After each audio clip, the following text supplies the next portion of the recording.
வணக்கம். இன்றைக்கு நம்ம டாக் வித் முத்தலிஃபில் பல்வேறு அரசியல் சம்மந்தப்பட்ட விஷயங்களை பேச இருக்கோம். குறிப்பாக சொல்ல போனோம்னா அடுத்த வாரம் எஸ்ஐஆர் தமிழகத்தில் அமல்படுத்த தயாராக இருக்கும்னு சொல்லிட்டு தேர்தல் ஆணையம் உயர்நீதிமன்றத்தில் ஒரு விஷயத்தை சொல்லியிருக்கிறாங்க. இதை நம்ம ஆளுங்கட்சி தரப்பு கூட்டணி இதெல்லாம் பல எதிர்ப்பு குரல் வந்துட்டு இருக்கு. அதை நோக்கி பேச போகிறோம். அதை தொடர்ந்து தமிழக காங்கிரஸ் தலைவர் செல்வ பெருந்தகை இன்றைக்கு ஒரு பேட்டி கொடுத்துருக்கிறார். அவரோட மனக்குமரில் சொல்லியிருக்கிறார். அதை பற்றி நம்ம இன்றைக்கி பேச இருக்கிறோம்.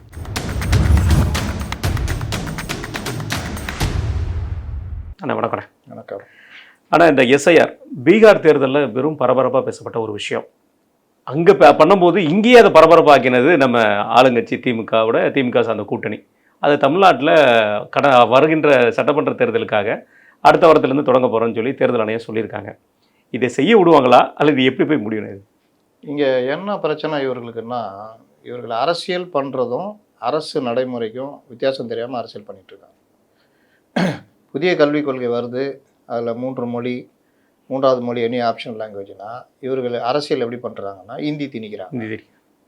எங்கேயா ஹிந்தி திணிக்கிறாங்க பாரு, தேசிய கல்விக் கொள்கையில் 3வது மொழி கற்றுக்கணுன்றாங்க. நம்ம இருமொழி தானே, இவங்க 3வது மொழின்னு ஹிந்தியை திணிக்கிறாங்க. எப்படி திணிக்கிறாங்க? அந்த காலத்தில் 3வது மொழியாக ஹிந்தி திணிச்சப்போ எதிர்த்தீங்க இருமொழி கொள்கை. இந்த காலத்தில் 3வது மொழியாக ஏதாவது ஒரு மொழி கற்றுக்கோ அப்படின்னு தானே சொல்கிறாங்க. சரி, நீ இவ்வளோ யோகினா இருந்தால் ப்ரைவேட்டு 52% ப்ரைவேட் ஸ்டூடெண்ட்டு கற்றுக்குறான், 48% கவர்மெண்ட் எய்டுக்கு மட்டும்தானே நீ இந்த இதை அமுல்படுத்துகிற. இது ஒரு வகையான தீண்டாமை மாதிரி தானே. அவங்களுக்கு நீ எப்படி மறுப்ப? ஹிந்தி திணிப்பை எதிர்க்கும் போதே ஹிந்தி படிக்கிறத, ஹிந்தின்னு இல்லை தேர்ட் லாங்குவேஜ் படிக்கிறதே மறுக்கிறிய எப்படி சரி இருக்குன்னா உணர்வுபூர்வமாக அந்த விஷயத்தை கொண்டு போகிறாங்க. அதே மாதிரி நீட்டை மாற்ற முடியாதுன்னு தெரியும், எல்லா மாநிலங்களும் ஏற்றுக்குச்சு. ஆனால் நாங்கள் நீட்டை ஏற்றுக்க மாட்டோம், நீட்டை விலக்கு வேணும்னு ஏன் கேட்குறீங்க? எழுதுகிற மாணவர்கள் தான் அதை முடிவு பண்ணணும். அப்போ நீ சிலபஸ் மாற்றுறது, பயிற்சி மையங்கள் வைக்கிறது, இந்த மாதிரி விஷயங்களை நீ கொண்டு போகலாம்.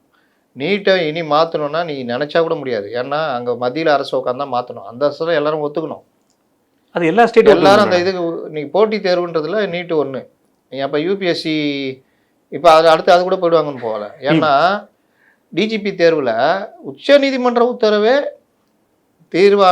மத்திய தேர்வாணையத்தில் நீங்கள் பேனல் அனுப்பணும், அவங்க 3 பேர் அனுப்புவாங்க, அதுலேருந்து ஒரு ஆளை தேர்ந்தெடுக்கணும். இது நடைமுறை. தேர்வாணையம் யூபிஎஸ்சி யாருது? அது ஒரு தனி தேர்வாணையம். அதுலேருந்து தான் ஐஏஎஸ், ஐபிஎஸ், ஐஆர்எஸ், ஐஎல்எஸ் எல்லாம் வர்றாங்க. அந்த ஆட்சி பணிக்கான தேர்வுன்னு ரொம்ப கடுமையாக நடத்துகிறாங்க. இப்படிப்பட்ட ஒரு இதில் நாங்கள் அவங்க இஷ்டத்துக்கு 3 பேர் அனுப்பிச்சாங்கன்னா அவங்கன்றது யாருங்க? அப்போ அதை கொண்டு போய் மத்திய அரசோடு சேர்க்குறீங்க. உங்கள் அரசியலுக்கு மத்திய தேர்வாணையத்தை பலிகடாகிற வேலையை பண்ணுறீங்க. இப்போ இந்த மாதிரி தெரிஞ்சா ஒவ்வொரு விஷயத்துலையும் இப்படி இவர்கள் அரசியலை அரசு நடைமுறையோடு இணைச்சிக்கிட்டு மக்களை டைவர்ட் பண்ணுற வேலையை பண்ணுறாங்க. இதில் ஒன்று தான் எஸ்ஐஆர் உச்சநீதிமன்றம் தானே கையில் எடுத்துச்சு. இந்த பிரச்சனை வந்தோன்னே உச்சநீதிமன்றம் எஸ்ஐஆருக்கு தடை விதிச்சதா? இல்லை. அப்போ அவங்க என்ன சொன்னாங்க? நீ போய் அந்த வாக்காளர் பட்டியல் திருத்தத்தை நீ நிறைவேற்றணும். அதில் உன் திமுருக்கு நீ ஆதார் எடுத்துக்க மாட்டேன், அதை எடுத்துக்க மாட்டேன்னு சொல்லக்கூடாது. ஆதாரெல்லாம் நீ எடுத்துக்கணும். ஆதார் சரியா இல்லையா நாங்கள் பார்த்துக்குறோம். உன் வேலை ஆதாரில் இருக்கிறது தகவல் கரெக்டாகிறது மட்டும் வேலை பாரு.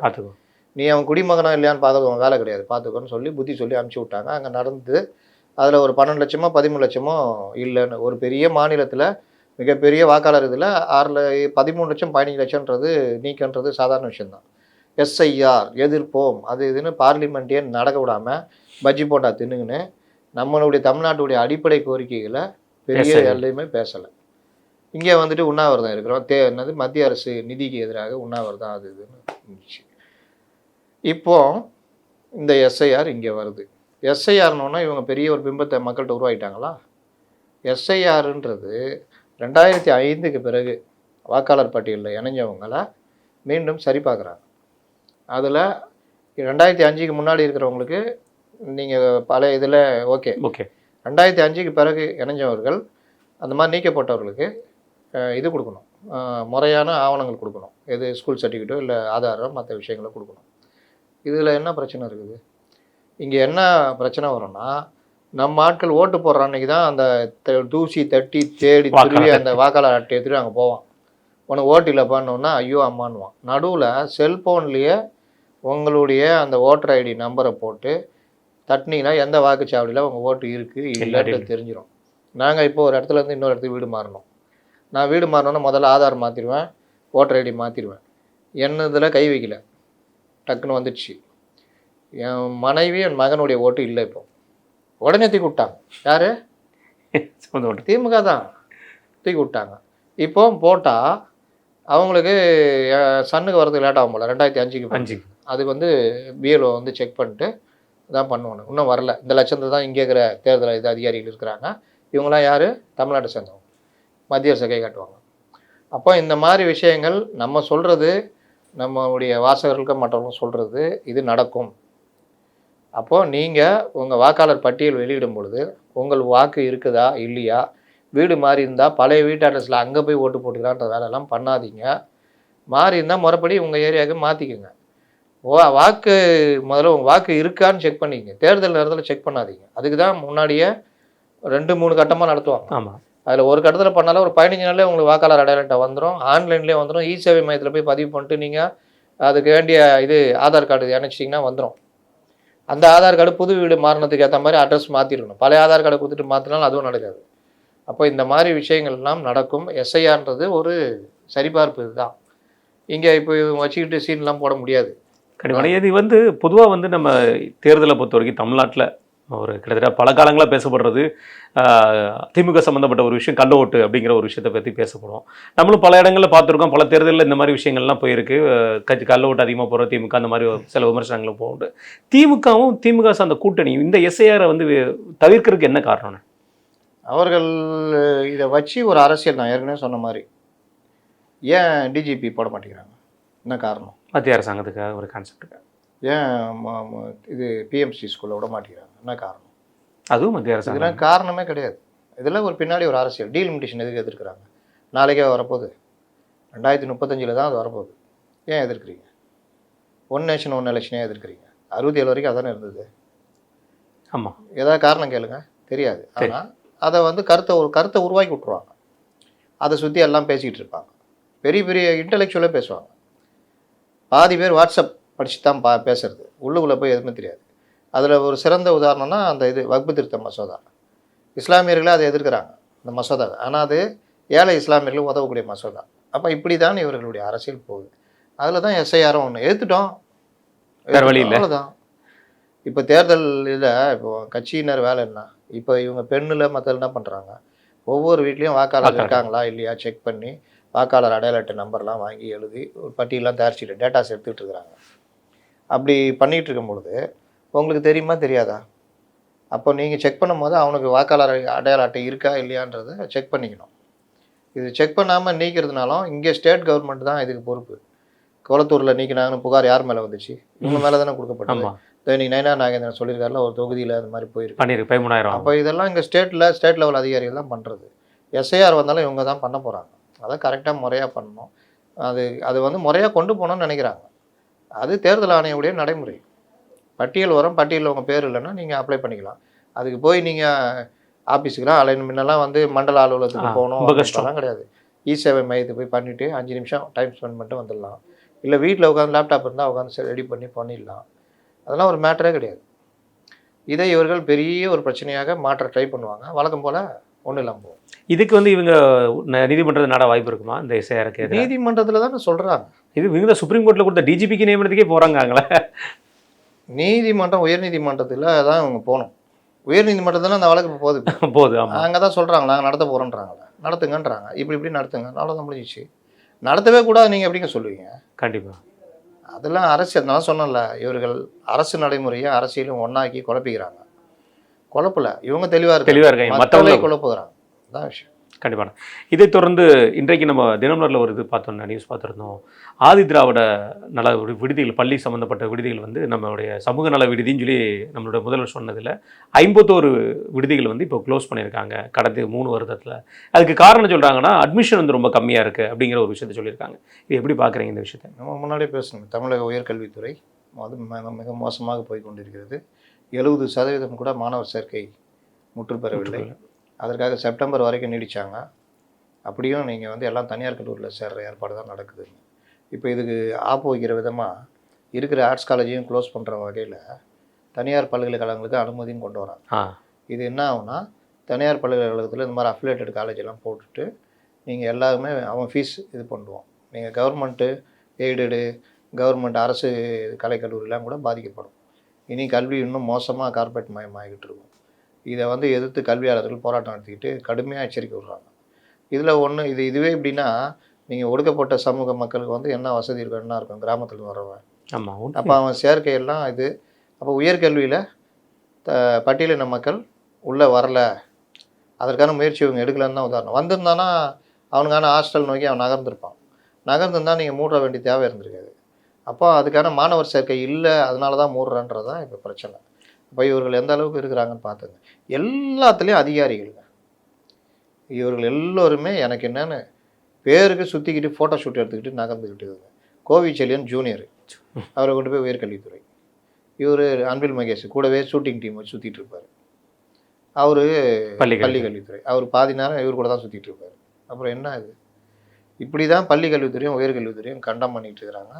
யார் வந்து சரி பண்ணுறது? நம்ம வந்து கேட்டால் நான் அந்த இலக்கை அடைச்சிட்டோம், இந்த இலக்கை அடைச்சதுலாம் இத்தனை வருஷத்தில் பலர் முன்னோர்கள் கஷ்டப்பட்டது. நீங்கள் அதுலேருந்து அடுத்தது நகர்த்தாமல் அப்பன் சொத்தில் உட்காந்து திங்கிற மாதிரி. நீ என்ன பண்ண? எங்கள் அப்பா இது நான் வளர்த்துருக்கேன், அந்த பாருங்கள் அந்த நிறுவனத்தை வேலை செய்யணும். நீ உன் காலத்தில் அந்த நிறுவனத்தை இன்னும் இம்ப்ரூவ் பண்ணோம்ல. ஆமாம். அது சொத்தை விற்று தின்னுந்தனா என்ன ஆகும்? அந்த நிறுவனம் உட்காந்துக்கும். கல்வி உயர்கல்வியில் நம்ம உட்காந்துக்குவோம். இன்றைக்கி எல்லாம் போட்டி நிறைஞ்ச உலகமாகிடுச்சிங்க. ஏஐ கல்வியிலேருந்து எல்லாமே வந்துட்டு வேறு லெவலில் போய்கிட்டு இருக்கிறான். நீ உட்காந்து போட்டி போடாமல் மாணவர்களை தயார்படுத்தாமல் இன்னும் இதே கதையை ஊட்டியிருந்தீங்கன்னா தமிழகம் பின்தங்க ஆரம்பிச்சிடும். அந்த வேலையை தான் பண்ணிடுறேன். உயர்கல்வி சம்மந்தமாக தெரிஞ்ச ஒருத்தரை ஆக்கணும். அவங்களாம் என்ன பண்ணுறாங்க? போய் காலில் விழுந்தார், ஞாபகம் இருக்கா? உயர்கல்வி அமைச்சர் காலில் விழுந்தார். அதுதான். ஏன்னா இதை தொடர்ந்து இன்றைக்கி செல்வ பெருந்தகை, தமிழக காங்கிரஸ் கட்சி தலைவர் செல்வ பெருந்தகை, அவர் வந்து ஒரு வார்த்தை சொல்லியிருந்தார். இந்த நீர்வளத்துறையில் வந்து ஒரு அயோக்கியன் இருக்கார், அவர் வந்து ஃபோன் எடுக்க வச்சிட மாட்டான்னு சொல்லி சொன்னது. அவர் தனிப்பட்ட முறையில் பேசினா இன்றைக்கி சில விஷயங்கள் சொல்லியிருக்காரு. முதல்ல அது ஒரு விஷயத்தை சொன்னதுக்கு துரைமுருகன் அவர்கள் வந்து ஒரு விஷயத்தை சொல்லியிருந்தார். அவர் அப்படி பேசுனது தாங்க எனக்கு வருத்தம், அது நடந்தது கூட வருத்தம் இல்லை அப்படிங்கிற ஒரு விஷயத்தை சொல்லியிருந்தாங்க. இதை தொடர்ந்து இன்றைக்கு அவர்கிட்ட வந்து பேட்டி கேட்கும்போது அவங்க சொல்லும்போது ரொம்ப வருத்தப்பட்டு பேசியிருந்தார். மூத்த அமைச்சர் வந்து இப்படி பேசலாமா? நாங்கள் வந்து என்ன கேட்டேன், எனக்கு இன்ஃபர்மேஷன் கொடுங்க அப்படிங்கிற கேட்டேன்.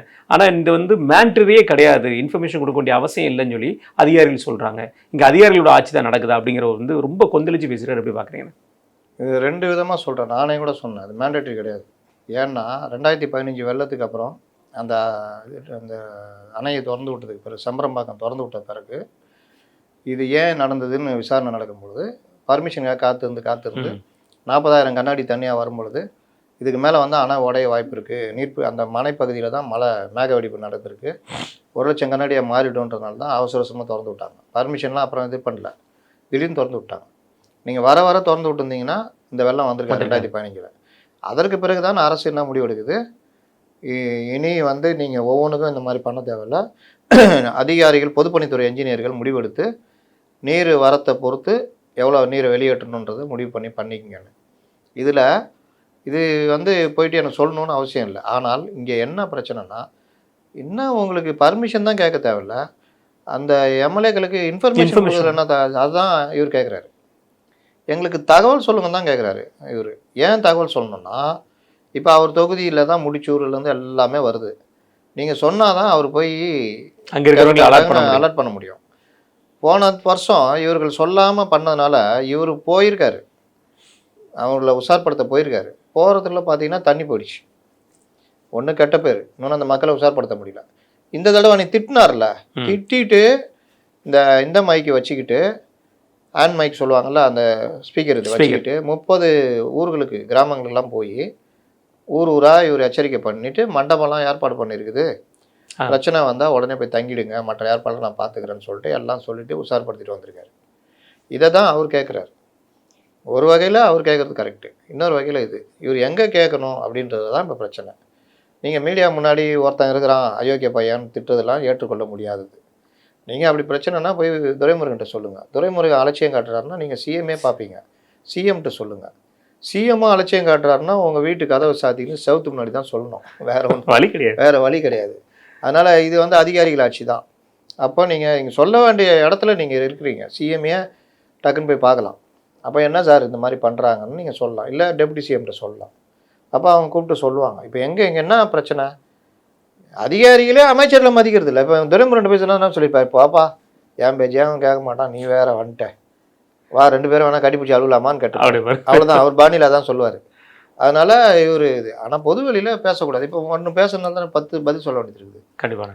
இல்லை அவர் குறிப்பிட்டு சொல்லும்போது நான் இதை வந்து பத்திரிகையாளர் கூட்டு வச்சு பேசல, இதுவே ஒரு அநாகரிகமான செயல், இது எப்படிங்க நீங்கள் மீடியாவில் போட்டு இதை வந்து பிரபலப்படுத்தி எல்லாருமே பேசுறது. இன்னைக்கு ஜர்னலிசம் எப்படி ஆயிடுச்சு, நீங்கள் அவன் கேமரா எடுத்துகிட்டு வரான்னு தான் நினச்சி அவர் கூட அவர்கிட்ட பேசுகிறாரு.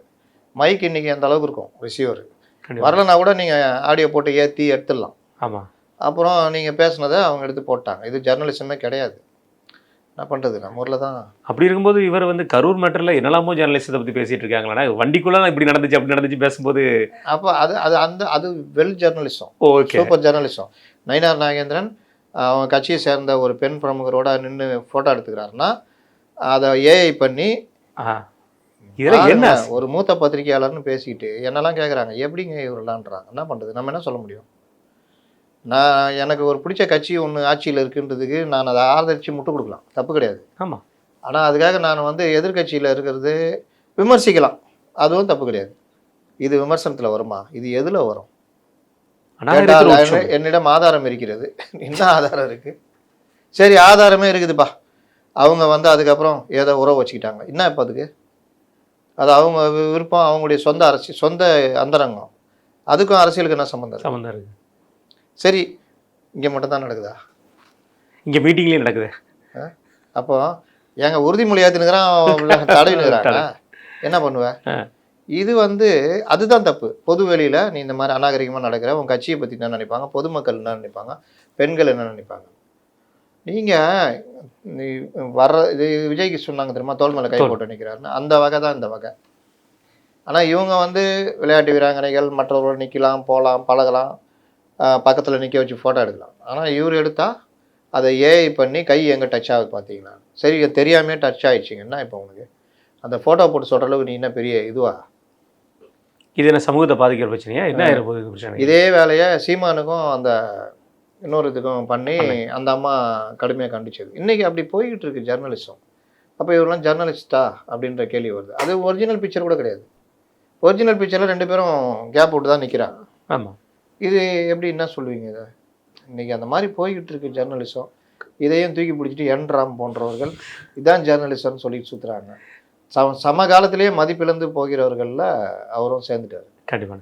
இதை தொடர்ந்து இன்னொரு விஷயம் என்னென்னா, இன்றைக்கி அவர் பேசும்போது ஒரு வார்த்தை சொல்லியிருந்தது, எங்கள்கிட்ட இருக்கிற ஒரே சுயமரியாதை எங்களோட கோபம், அதையுமே அவுத்துட்டு போகணுமா அப்படிங்கிற அளவுக்கு ஒரு உச்சகட்ட கோபத்துக்கு போகிற அளவுக்கு இந்த விஷயம்.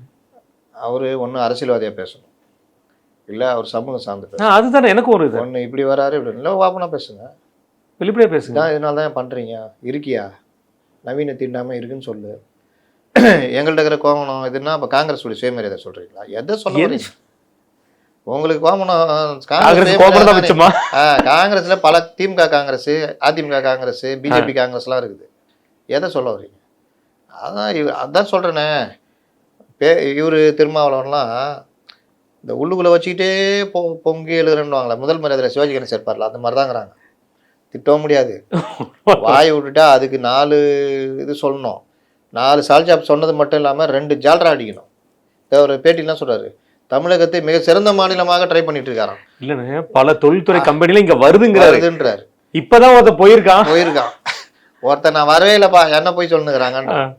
அப்போது என்னன்னா இவங்களுக்கு அதான் நான் சொன்னேன்ல, எதையாவது சொல்லிட்டா அதை ஈடு கொடுக்கறதுக்கு பேசிட்டு கூடுதலாக புகழ்ந்தும் பேசுகிற நிர்பந்தம் இவருக்கு திருமாவளவனுக்குலாம். சண்முகம் இப்போ கண்டுக்க மாட்டேங்கிறாரா, போயா அதான் சொல்லிட்டேன்ல அப்படிதான் போ அப்படின்ற மாதிரி, குறையும் சொல்ல நான் பேசவும் இல்லைங்கிற மாதிரி ஒதுக்கிறாரு. அதனால் இவர்கள் கட்சிக்குள்ளே பாருங்கள், இப்போ 2 எம்பி பேட்டி, ஒரு எம்பியும் மூத்த திமுக காங்கிரஸ் பிரிவு தலைவர், சிறுபான்மை இல்லைங்க, மூத்த திமுக காங்கிரஸ் அணி பிரிவு. அவர் வந்து 2006-11 சேர்ந்துட்டாப்புல. ஆமாம், கலைஞர் காலத்துலேயே திமுகவில் சேர்ந்துட்டாப்புல அந்த பிரிவில். இவர் கூட்டாளி யூவிகேஎஸ், அவர் இறந்துட்டார். இவர் மட்டும்தான் ஞானசேகரன் இங்கே வந்துட்டார். அதனால் அப்படி போகுது. அப்போ அவர் என்ன சொல்லியிருக்காரு, விஜய் வருவாரா, அவர் வருவாரா, வரமாட்டாருங்க. ஏன் வரமாட்டார்? அவங்க பிடியில் மாட்டினுங்கிறாரு. ஆனால் அவருக்கு தெரியுது, உண்மையை சொல்கிறார். சிபிஐலாம் போட்டுக்கிறாங்க, இனி நகர்ந்தாருன்னா சம்மன் அனுப்புவாங்க. ஆமாம் அனுப்புவாங்க, உனக்கு சிபிஐ ஏற்பாடு பண்ணி கொடுத்தோம்ல, எல்லாம் நீ தானே கேட்டால் வாங்கி கொடுத்தோம்ல, கூட்டணிக்குள்ளே வரலாமல் நீ அப்படியே இது பண்ணனா ஸ்லீப்பர் சொல் பேச்செலாம் பண்ணனா பண்ண தான் செய்வாங்க. அது அவங்க அரசியல். நீங்கள் தான் சொல்கிறீங்களா வாஷிங் மிஷின்றீங்களா, நீங்களும் வாஷிங் மிஷின் வச்சுக்கிறீங்களா? நிறைய வாஷிங் மிஷின். அவங்க ஆட்டோமேட்டிக் வச்சுருந்தா நீங்கள் லோக்கல் வச்சுக்கிறீங்க. ஏதோ ஒரு வாஷிங் மிஷின் வச்சுக்கிறீங்க. அப்போது அந்த மாதிரி அரசியலை அவங்க பண்ணுவாங்க. அதனால் விஜய் கிடுக்கி பிடியில் மாட்டிக்கொண்டிருக்கிறார், வரமாட்டார்னு கரெக்டு தான். கார்த்தி சிதம்பரம் என்ன சொல்கிறாரு? ராகுல்கிட்ட பேசணும், அவங்கள்ட்ட பேசுனாங்க, உண்மை தான், பண்ணுவோம், அது நடக்கும், இது நடக்கும், கண்டிப்பாக நடக்கும் அப்படின்ற மாதிரி அவர் கொண்டு போகிறார். இன்னொரு பக்கம் கார்த்தி சிதம்பரம் 65 சீட்டு நின்று நம்ம 25 சீட்டில் நிற்கிற அளவுக்கு இறங்கிட்டோம். அதுதான் நமக்கு பலகீனம். அதிக தொகுதிகளில் கேட்டு நின்று கட்சியை பலப்படுத்துகிற வேலை பண்ணணும். கட்சி பலமாக இருந்தால் அதிகமானது பண்ணணும்னு அப்பப்போ பேசுகிற உண்மைகளும் பேசிட்டார். அப்போ இதெல்லாம் எப்படி எதிரொலிக்குதுன்னா, சீட்டு எண்ணிக்கை அதிகம் வேணும், அதிகம் வேணும், அதிகம் வேணுன்ற குரல் அங்கங்கே எதிரொலிச்சிக்கிட்டே இருக்குது. அப்போது இந்த மாதிரி காங்கிரஸில் இருக்கிற திமுக பிரிவு ஆட்கள் இல்லைப்பா என் அண்ணன்லாம் எதுலாம் பேசக்கூடாதுன்ற மாதிரி ஓட்டிகிட்டு இருக்கிறாங்க. இது விஜய் இங்கே நோக்கி நகர்ந்தாருன்னா கூடுதலாகிடும். இல்லை சொல்லி நாங்கள் போகிறோம் இல்லையா அப்படின்ற மாதிரிலாம் இதாகிடும். அதனால் திமுக கூடிய நெருக்கடி தான் இந்த மாதிரி ஒவ்வொருத்தராக வெளியே வர்றாங்க.